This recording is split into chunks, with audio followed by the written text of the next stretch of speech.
আসসালামু আলাইকুম ভাইরা, কেমন আছেন?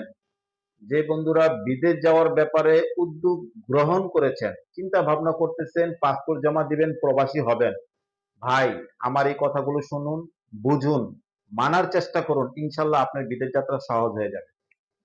এক নম্বর হচ্ছে, সুদের উপর টাকা নিয়ে লোন করে কোনো ভাই পাসপোর্ট জমা দিবেন না।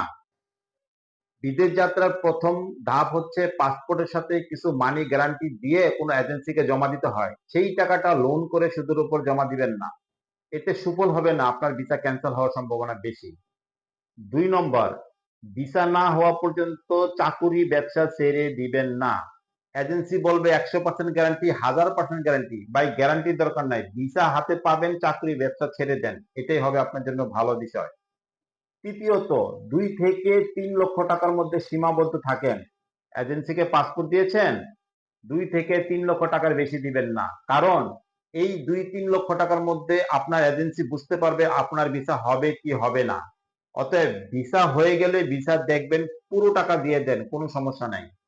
চতুর্থত, যেই দেশগুলো কঠিন, ভাই সেই দেশগুলোতে অ্যাপ্লাই করবেন না।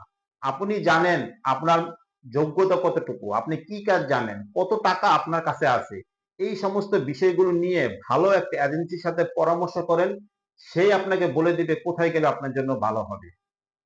পঞ্চমত, এশিয়ার জন্য 6 মাস, ইউরোপের জন্য 6 থেকে 12 মাস।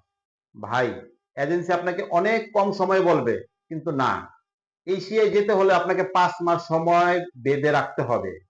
ইউরোপে যেতে হলে 6 থেকে 12 মাস সময় আপনার মাইন্ডে সেটেল করে রাখতে হবে। এজেন্সি যাই বলুক, 6 থেকে 12 মাস যদি আপনি সময় দিতে পারেন, তবেই ইউরোপের জন্য চেঞ্জিং নন চেঞ্জিং এর জন্য অ্যাপ্লাই করতে পারেন। ধন্যবাদ সবাইকে, ভালো থাকবেন।